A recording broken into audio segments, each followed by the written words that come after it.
հարցի մասին կցանկանայի խոսել, առաջինը Նիկոլ Փաշինյանի հայտարարությանը, որ Հայաստանը այլևս չպետք է շարունակի Ղարաբաղյան շարժումը, հիշեցնեմ, որ Ղարաբաղյան շարժումը սեպտեմբերի 2-ից հետո դեռ այլ բովանդակություն ստացավ եւ շարժմանից վերածվեց պետականության եւ Լեռնային Ղարաբաղի Հանրապետությունը, որը այնուհետև սահմանադրական փոփոխությունից հետո սկսեց կոչվել Արցախի Հանրապետություն, կայացած պետություն էր, քանի դեռ Նիկոլ Փաշինյանը 18 թվականին չորոշեց փոխել ողջ բանակցությունների ձևաչափը, բանակցությունների տրամաբանությունը, մերժեց համանախագահների ներկայացված վերջին առաջարկությունը եւ հետո էլ վարած քաղաքականությունը պատերազմի առիթ չհանդիսացան։ 22 թվականից Փաշինյանը այլևս ճանաչեց Ադրբեջանի գերիշխանությունը Արցախի նկատմամբ եւ ես չեմ հասկանում, թե ինքը ինչ էր ասում, այլևս չպետք է շարունակենք։ Ինչ է ինքը շարունակել 22 թվականից։ Հետաբար վերլուծելով այս ամեն ինչը կարող ենք պնդել, որ Ադրբեջանը նոր պահանջներ է ներկայացել Հայաստանի Հանրապետությանը եւ Նիկոլ Փաշինյանի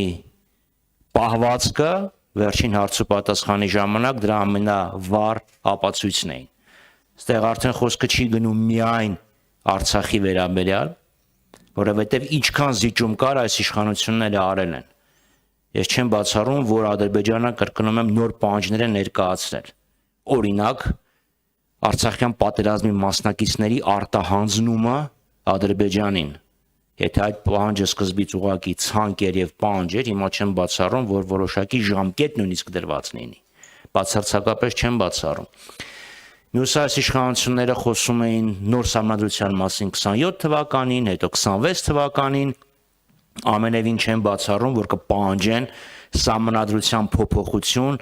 նույնիսկ մինչև 26 թվականի նշված կամ նշանակված ընտրությունները եւ Փաշինյանը շատ լավ հասկանում է, թե այս ցածր խղճուկ վարկանիշի պայմաններում հանրաքվեն ինչ արդյունք կարող է ունենալ եւ ինչ արդյունք դա կարող է ունենալ անմիջապես իր վրա, որովհետեւ իր իշխանության մնալը ուղղակիորեն կախված է Ալիևի եւ Էրդողանի բարեհաճ վերաբերմունքից։ Հիշեցնեմ Չավուշօղլուի հայտարարությունը 21 թվականի փետրվարի 25-ին։ Մյուս հարցը, որի մասին կուզեի խոսել, դա Գյումրիում տեղի ունեցող այլանդակությունն է, խայտառակ բռնաճնշումներն են, այն բերյա ստալինական քաղաքականությունն է, որ այս իշխանությունները վարում են Գյումրիում։ Եվ ես վստահ եմ, որ Գյումրիի մեր հայրենակիցները չեն վախենա ոչ կարմիր բերետներից, ոչ սև բերետներից, ոչ թուրքի չալմաներից, որոնք փորձում են վախի, սարսափի մթնոլորտ ստեղծել, որպեսզի իրենց դրածոն Գյումրիի ընտրություններում կարողանա ձայների մեծամասնությունը ստանալ։